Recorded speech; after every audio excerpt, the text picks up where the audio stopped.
Շնորհակալություն, հարգելի պարոն քաղաքապետ, հարգելի ավականու անդամներ, ձեզ եմ ներկայացնում Երևանի ավականու քննող հանձնաժողովի զեկույցը, կարող եք ընթացքում կադրերը տեսնել, որոնք որ հավաքագրել ենք այս ամիսների ընթացքում։ Պարոն քաղաքապետ, եթե ժամանակից 10 րոպե չէ, եթե մի քիչ շեղվեմ, խնդրեմ ներողամիտ լինել, կարծում եմ բոլորին հետաքրքիր կլինի։ Եվ այսպես եզրակացությունը 1991 թվականի սեպտեմբերի 21-ից մինչև 2025 թվականն ընկած ժամանակահատվածում Երևանի նախկին թաղային համայնքների եւ Երևան համայնքի սեփականություն հանդիսացող մանկապարտեզների ու դպրոցների տարածքների օտարման գործընթացների վերաբերյալ։ Քննության շրջանակը քննության նպատակով գրավոր հարցումներ են ուղարկվել մի շարք պետական եւ տեղական ինքնակառավարման մարմիններ, ավականիների, թաղապետերի եւ քաղաքապետերի կողմից կայացված որոշումները եւ դրանց հիմնավորումները ստանալու համար։ Նպատակ է եղել ստանալ հետեւյալ գործողությունների իրավական հիմքերը. նախադպրոցական կրթական հաստատությունների լուծարում կամ միավորում, համայնքային սեփականություն հանդիսացող մանկապարտեզների տարածքների ամբողջական կամ մասնակի օտարում։ Քննության ընթացքում հետազոտվել են հարցումների արդյունքում ստացված բոլոր իրավական ակտերը եւ տեղեկատվությունները, որոնց համադրված վերլուծության արդյունքում ձևավորվել է սույն եզրակացությունը։ Հանձնաժողովն արձանագրում է, որ ուսումնասիրված գործարքները կրել են համակարգված բնույթ, իրականացվել են կրկնվող սխեմաներով, ընդգրկել են Երևանի բոլոր վարչական շրջանները եւ ժամանակային տևական հատված, հանգեցրել են նույնատիպ հետևանքների, հանրային գույքի կորստի եւ համայնքային կրթական ենթակառուցվածքների թուլացման։ Հանձնաժողովի գնահատմամբ տեղի են ունեցել ոչ միայն կառավարչական սխալներ, այլև գործել է համայնքային գույքի կառավարման ոլորտում ձևավորված համակարգային առատավոր պրակտիկա, որը մասնավորապես դրսևորվել է 1997-ից 2007 թվականներին։ Մասնավորապես բազմաթիվ դեպքերում փորձ է արվել որպես լուծարման հիմք ներկայացնել թերբեռնվածությունը կամ շենքի վթարային լինելը, այնինչ դրանք հիմնավորող որևէ փաստաթղթեր առկա չեն եղել, եւ հետագա տարիները ցույց են տվել, որ առկա են երեխաների հազարավոր հերթեր։ Ըստ էության կարելի է արձանագրել, որ հանրային շահը ստորագրվել է մասնավոր շահին։ Հանձնաժողովը փաստում է, որ ընդհանուր առմամբ լուծարվել եւ օտարվել են շուրջ 70 մանկապարտեզ, եւս մի քանի տասնյակը երկար տարիներ տրվել են վարձակալությամբ կամ անհատույց օգտագործման։ Մանկապարտեզների լուծարումները չեն հիմնավորվել նախադպրոցական կրթության պահանջարկի իրական նվազումով, չեն իրականացվել ժողովրդագրական եւ կրթական պահանջարկի կանխատեսումներ, չեն ապահովել երեխաների կրթական իրավունքների իրացման շարունակականությունը։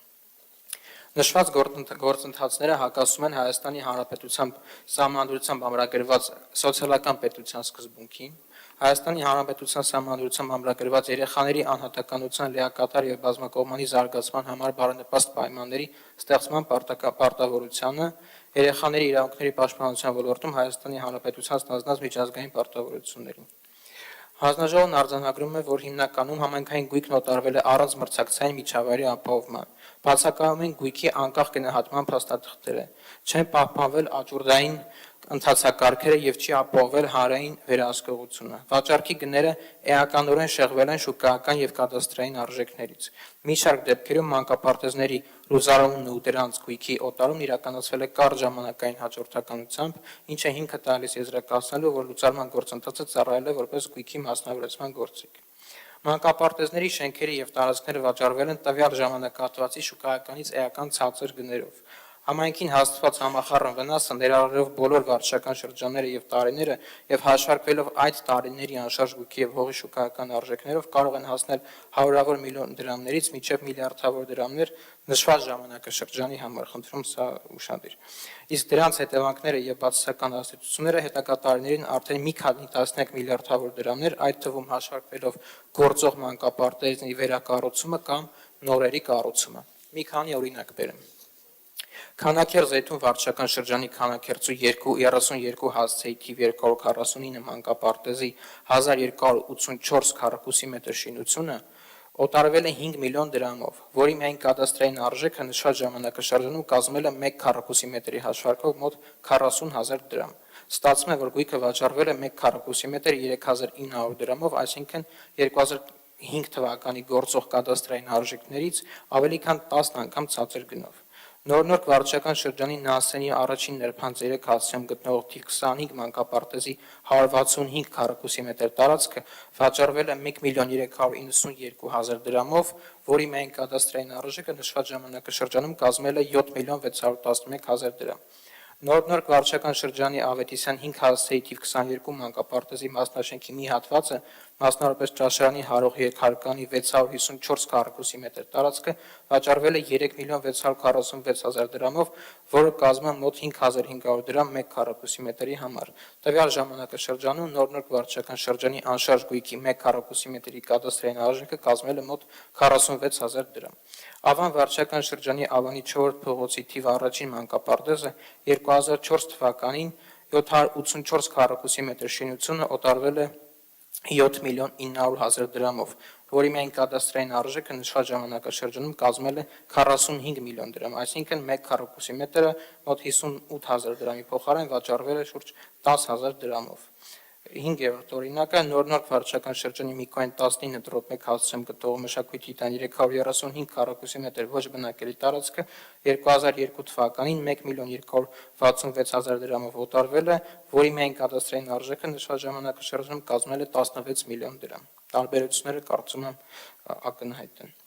Սոցիալական հետևանքներ։ Երևան քաղաքում գործում է 162 մանկապարտեզ, որոնցից շահագործվում է այսպայն 145-ը։ Գործող մանկապարտեզներում առկա է 972 խումբ, որտեղ հաճախում է 27718 երեխա, մինչդեռ հերթում գտնվում է 13933 երեխա։ Հերթագրված երեխաներից 4491-ը 2024 թվականի ծնվածներն են, իսկ 9442-ը 2020-23 թվականներին։ Քաղաքային մակարդակով մեկ մանկապարտեզում միջինում հաճախում է շուրջ 191 երեխա, իսկ հերթում գտնվում է մոտ 96 երեխա։ Ընդհանուր հարաբերակցությամբ մանկապարտեզ հաճախող յուրաքանչյուր 2 երեխայի դիմաց հաշվում է 1 հերթագրված երեխա, ինչը գերազանցում է համակարգի բնական ծանրաբեռնվածության սահմանները։ Վերնշյալ գործընթացները հանգեցրել են նախադպրոցական կրթության հասանելիության կտրուկ նվազման, մանկապարտեզների ընդունելության բազմամյա հերթերի ձևավորման, ծնողների սոցիալ-տնտեսական ծանրաբեռնվածության աճի և աշխատանքի իրավունքի իրացման սահմանափակման, համայնքի սոցիալական ենթակառուցվածքների քայքայման։ Այս վնասները կրում են երկարաժամկետ կուտակային բնույթ և ներկայումս պահանջում են բազմակի անգամ ավելի մեծ ներդրումներ համակարգի վերականգնման և նոր մանկապարտեզների կառուցման համար։ Հանձնաժողովը համադրելով ուսումնասիրված փաստաթղթերը, ստացված պատասխանները և իրականացված վերլուծությունները եզրակացնում է, որ դիտարկված ժամանակահատվածում համայնքային գույքի կառավարման ոլորտում առկա են եղել համակարգային թերություններ, վերահսկողության և թափանցիկության պակաս, ինչպես նաև հաշվետվողականության անբավարար մեխանիզմներ։ Արձանագրված գործընթացների արդյունքում էականորեն կրճատվել են նախադպրոցական կրթական ենթակառուցվածքները, սահմանափակվել է կրթության հասանելիությունը և համայնքին պատճառվել է երկարաժամկետ նյութական ու սոցիալական վնաս։ Հանձնաժողովը պաշտոնապես արձանագրում է, որ մանկապարտեզների լուծարման և համայնքային գույքի օտարման մի շարք գործընթացներում չի պահպանվել հանրային շահը, ուղեկցվել են իրավական և ընթացակարգային էական խախտումներով կամ թերություններով, բազմաթիվ փաստաթղթեր առկա չեն եղել, հանգեցրել են հանրային նշանակության գույքի կորստի, ձևավորվել են համայնքի համար զգալի ֆինանսական բեռ ապագայում։ Բացասաբար են անդրադարձել երեխաների կրթության հասանելիության վրա, առկա են առերևույթ կոռուպցիոն սխեմաներ պարունակող գործարքներ։ Միաժամանակ հանձնաժողովը արձանագրում է, որ համայնքային գույքի արդյունավետ կառավարումը հանդիսանում է տեղական ինքնակառավարման հիմնարար պարտականություններից մեկը, իսկ երեխաների կրթության հասանելիության ապահովումը պետության առաջնային պատասխանատվությունը։ Սույն զեկույցով ներկայացված գնահատականներն ու փաստերը նպատակ ունեն ոչ միայն արձանագրելու անցյալում տեղի ունեցած գործընթացները, այլև նպաստելու ապագայում նման երևույթների կանխարգելմանը, համայնքային գույքի կառավարման թափանցիկության բարձրացմանը և հանրային շահի անվերապահ պաշտպանությանը։ Հանձնաժողովը համոզված է, որ հանրային նշանակության գույքի կառավարումը պետք է առաջնորդվի բացառապես հանրային շահի գերակայության սկզբունքով։ Հանձնաժողովը վստահ է, որ այս գործընթացների համակողմանի գնահատումը կարևոր քայլ է ավելի պատասխանատու, հաշվետու և հանրային շահին միտված կառավարման մշակույթի ձևավորման ճանապարհին։ Շնորհակալություն։ Եթե կան հարցեր կպատասխանեմ, նաև մեկ նախադասությամբ ուղղակի տեղեկացնեմ, որ այն ծավալը, որ մենք սկզբից գիտենք, այսինքն 30-ից 40 մանկապարտեզներ, ընթացքում դարձավ շուրջ 100 գործեր, որոնցից 70-ը օտարում եղավ և 6 ամսվա ժամանակահատվածը